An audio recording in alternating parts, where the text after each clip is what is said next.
I'm very glad to be able to take part in this celebration in St. Louis on Human Rights Day. Ever since the Declaration of Human Rights, the Universal Declaration of Human Rights, was passed in Paris in 1948 on December the 10th. Eleanor Roosevelt, a woman known for her writing, her speeches, her quotations.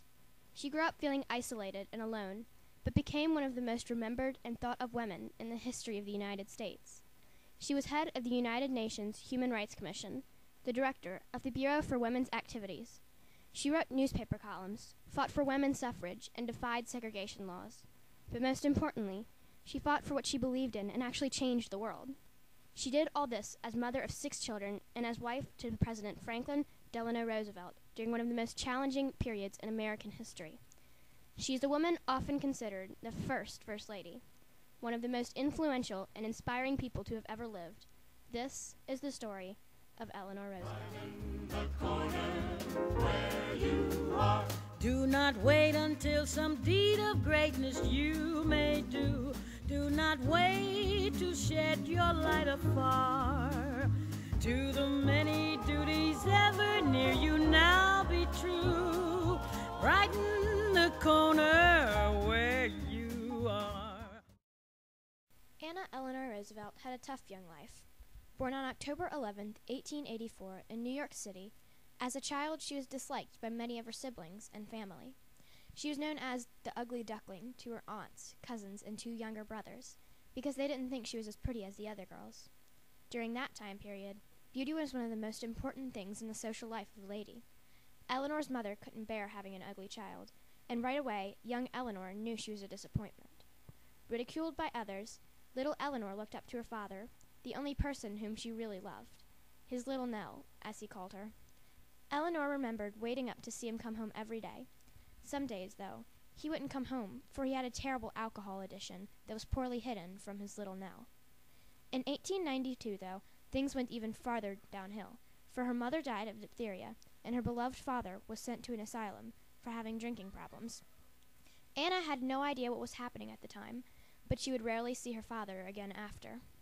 2 years later, alone in the asylum, her father would die of alcoholism, just 2 hours after sending her his last letter. After hearing of his death, Eleanor's only words were, "I do wish I could just see him once more." She spent the rest of her childhood days in New York with her grandmother, where she truly felt alone. With few real family members by her side, in 1899, when Eleanor was only 15, her grandmother decided that it would be good to send Anna away to a boarding school in England. This particular boarding school, Allenswood, was run by a kind French schoolmistress, Marie Silvestre, who taught loyalty, kindness, political awareness, and education as the most important things in life. It gave Eleanor a true sense of self-confidence, pride, and independence. Eleanor excelled here and became the teacher's favorite, as well as the other girls' best friends. Eleanor was very popular and loved and was truly happy for one of the first times in her life. Eleanor returned from Allenswood 3 years later, in 1902, 1 year after her uncle, Theodore Roosevelt, claimed presidency. Uncle Ted was one of her only relatives left at this point, and they became very close. She was his favorite niece, as she recalled him saying, but Anna remembered being terrified whenever she would visit him. The time that he found that she didn't know how to swim, he threw her into a lake. Eleanor was 18 at this point, and it was time for her to come out as a lady. She started taking dance lessons and trying new things, but she wasn't like the normal girl. She thought that you owed something to people poorer than you, and she took that seriously. She visited tenement buildings, settlement houses, and volunteered in the poor neighborhoods. Anna became appalled by what she was seeing, and she wanted to change these horrible conditions and make a difference. At the time, she also met a handsome young man named Franklin Roosevelt, a very distant cousin of hers, who called her beautiful and made her feel special. Eleanor also showed him the tenement buildings and the horrible places that people had to live in, which he had been hidden from all his life. Once shown the situations, Anna remembered him saying, "How can human beings live in such a way?"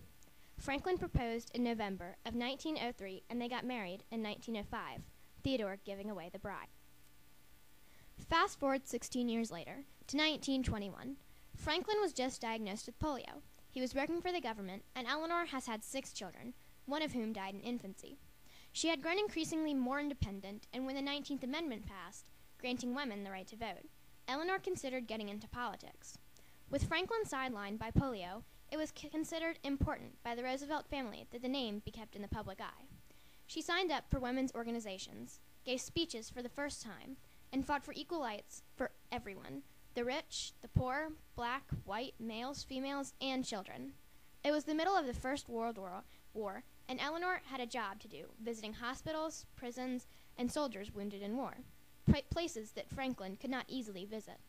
Eleanor was amazed at the conditions that these people who had just served our country had to live in.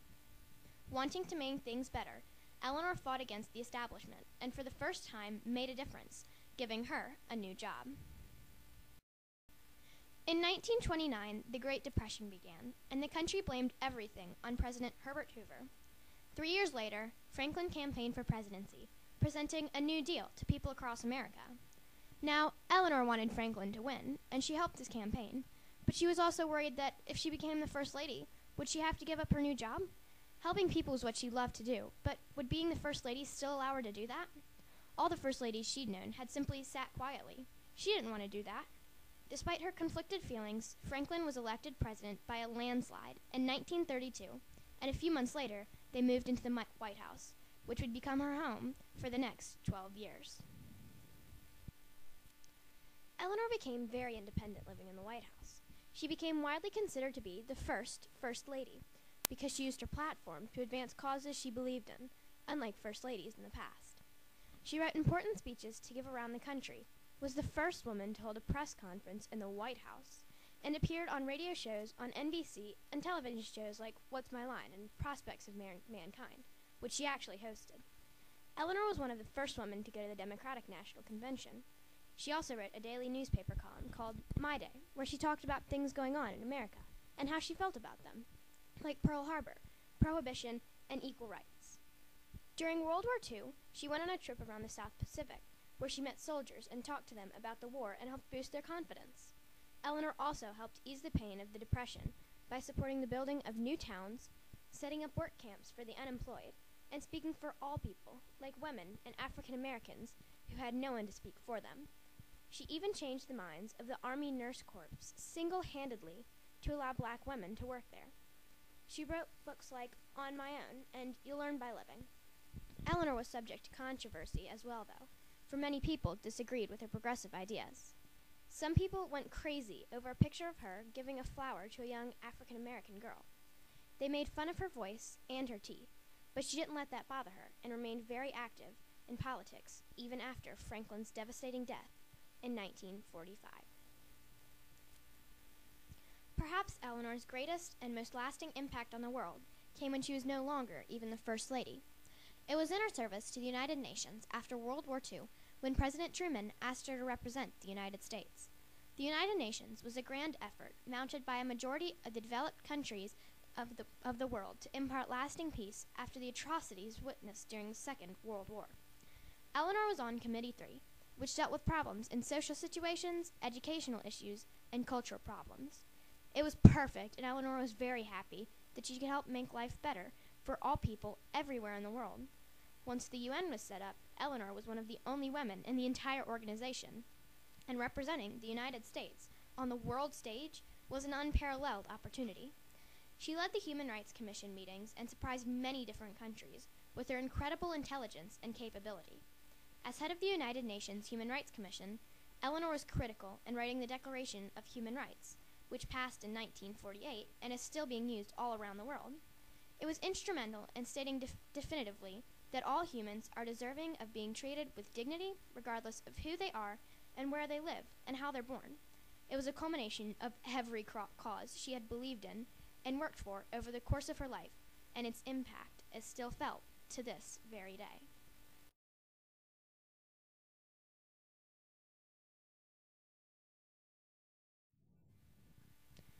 Eleanor never thought that she was special.